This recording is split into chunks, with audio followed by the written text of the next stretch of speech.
Bonjour, bonsoir, buenos dias, buenas noches. What's up? Welcome back, everybody. Welcome back to my channel. Today, we're going to be talking about the Baddies West, the newest episode. I don't have much to talk about because I feel like this was it has stuff in there, but I feel like it was a pretty quick episode, to be honest. There was certain things that was happening that was pretty interesting, like Scotland and Natalie. They actually had a sit down that we saw from the last episode.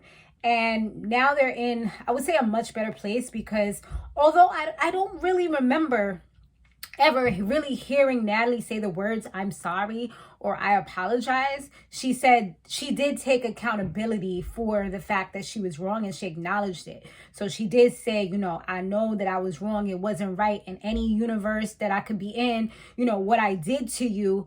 And I hope that you can forgive me. But I didn't really hear the words, I'm sorry or anything like that, or I'll never do it again. I don't remember hearing those words. But Scotty was like, I thought that I knew. She was like, I hope that you know that I would never do this to you. And she was like, yeah, I thought I knew, but apparently I didn't, So it's going to take a while for them to get the trust back. But I feel like Scotty is just such I don't want to say pushover because that's not the right word, but she's just such a nice person that I feel like she can easily get taken advantage of. Like, I feel like sometimes I attract people like that, or I have in the past when I used to be around a lot of people. Like, sometimes the people that I was around, they was more like a Natalie personality, or especially like in junior high. Those were the days. Like, I would attract certain people that was like that, and they think they could talk to me any type of way. But like when they push me to the max, that's when I switch up. But I didn't really have a voice at that time. Like now, you can definitely not get away with a lot of things that you was able to, because now I'm in crazy mode and now I'm activated. So it's different, But before I was a good girl. But I'm not as bad as I was in high school, but I'm not as pushover as I was in like junior high, if that makes sense.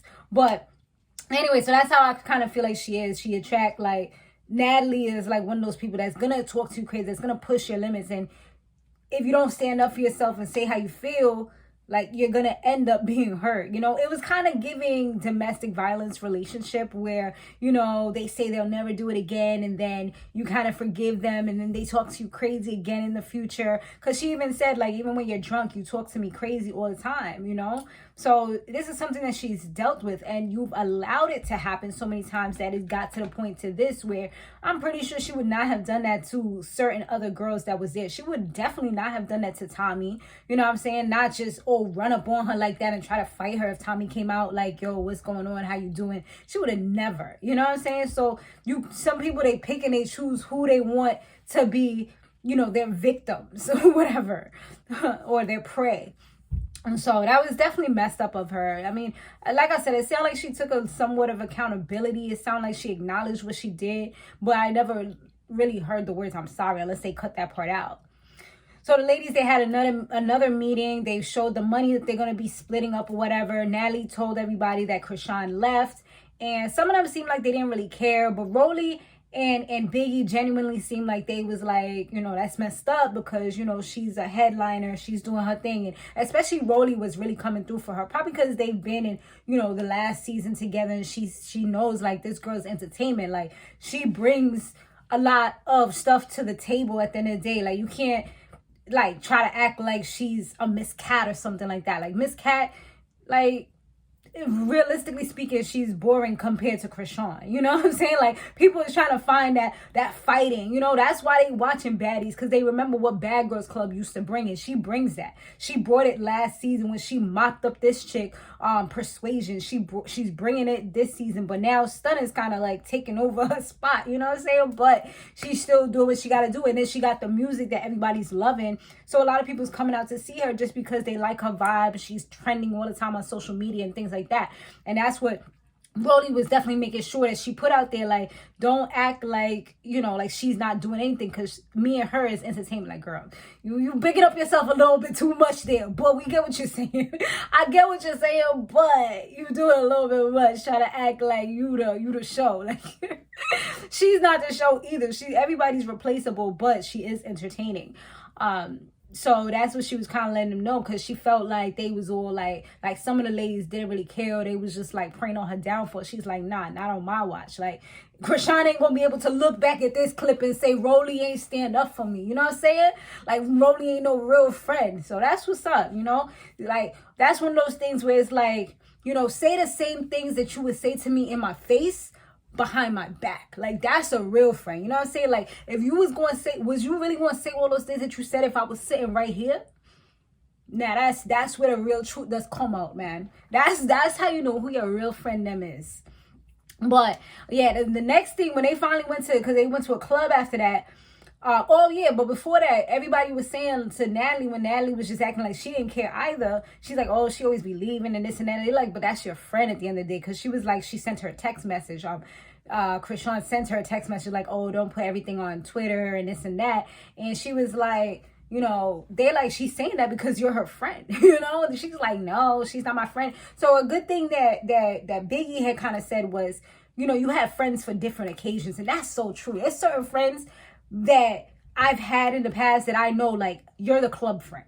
You know, this person's the friend that I can take to a meeting. This person is going to drink too much, so I can't take you to church. You know, I can't take you to be around the family vacation. I mean, the family barbecue and nothing like that, because you're going to embarrass us. You're going to tell some of the stories that we not trying to tell, girl. You the let's go to Mexico type of friend, you know, girls trip friend. You are the one that we going, you know, like, you have different friends for different things. You know, you got the one that you could meditate with or whatever. So, but that's good when you have like a group of friends. I got a small little, like, 2 friends. I gotta figure out, like, okay, which, any, meeny, miny, mo, let me think about our track record. What do I do with you? What do I do with you? And then I gotta kind of like this person like that. Or sometimes we'll all go so we can ground each other, because we all got a little bit crazy. But as I see what Biggie was saying, she definitely made a lot of sense with that. Because this is the club friend. This ain't the friend that she gonna take everywhere with her, because she might end up getting slapped in the face for saying the wrong thing. And nobody wants to be embarrassed, you know, if you're in a meeting or if you're in front of executives or in front of Hollywood stars or something like that. That's not a good look at all. So now they go to the next club. The club was wild. It was jumping. It was crazy. Literally it looked like a danger zone. Like, people was bugging out. People started fighting. And finally they was able to perform or whatever. But yeah, that was a crazy doozy of a freaking club. Like, them Portland people, was it Portland? Yeah, that was Portland. That was the last thing they did in Portland. Then they went on to the Bay Area. They was a little bit worried about going to the Bay, because they like, you know, this is where we had your auditions. Some of these people might be trying to come for us. Like, we don't know what this vibe's about to be like. So just, we got to be on alert. We got to be ready, down for whatever, you know, ready. You know, that we're not going to stay there too long. We're not staying till closing. We're just going to do what we got to do and get out.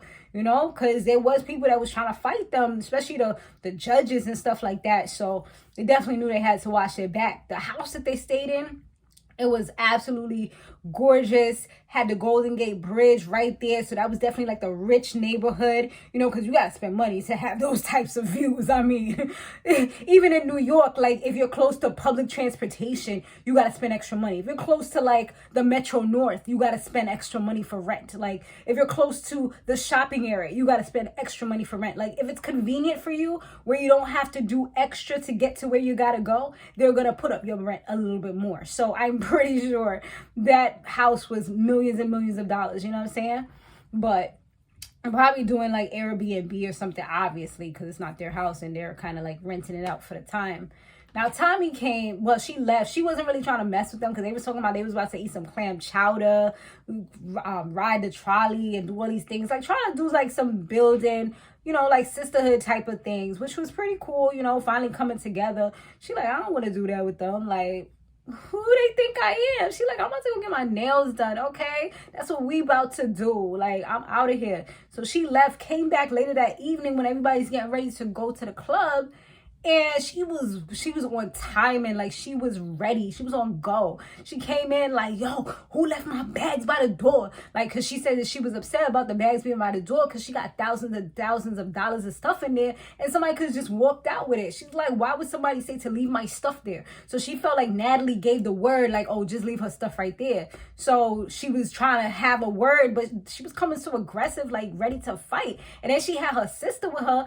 And that was just as bad because she was just like, it was the same thing. Like, she was just acting like mad extra. Sorry, I had to fix my earring. She was just acting mad like extra. And the sister trying to get rah-rah too. Like, hold up. Like, you're not even a part of the cast. What are you doing? Like, why are you trying to go upstairs? She's talking about, oh, they left her bags. They're like, you don't even know anything. She's trying to get through. They both trying to cut through. They over here choking the security. Like, trying to rough them up. Like, what are you doing? Like, y'all doing the absolute most for no reason. Like, if you really wanted to talk to her, you just be calm, you know, act regular, and then you could have got upstairs and started acting crazy. You don't show your cards before you get where you gotta go. Like, you playing a game, you ain't gonna hey, everybody, look at my cards. Like, you don't do that. You hold on to them and you wait, you know.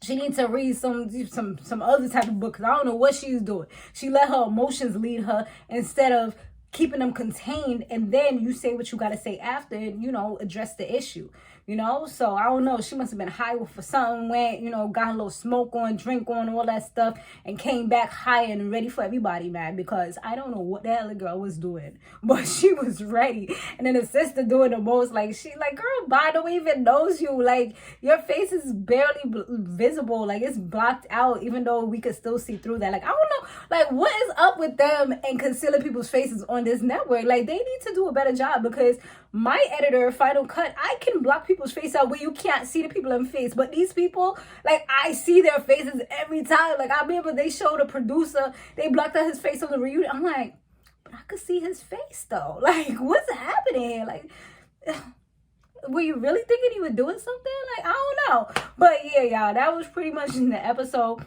She was like ready to fight all these security guards. I was feeling bad for them because she was dead choking them up. And, you know, they trying not to like do too much because, you know, they just supposed to protect. They ain't supposed to really like manhandle you. And plus you part of the cast. So you're like somebody they see all the time. So they don't want to like be yoking you up. But she's choking them up and trying to like, you know, put them in chokeholds and stuff. And oh my gosh, that was crazy. I feel sorry for them. I couldn't handle a job like that. Because you ain't about to be physically manhandling me like that. I was like, F this job. Boom. You know what I'm saying? Like, I don't know, like, that's just crazy to me. But yeah, y'all, thanks so much for watching. That's the episode. Make sure you subscribe. We could talk about it. Tell me what you thought about this episode below. Next episode about to be crazy. I think Tommy about to come for a stutter, so we gonna see how that go. But it looked like she was getting jumped in that little clip that we saw. We'll see. Thanks so much for watching, y'all. I'll see you on the next one. Later.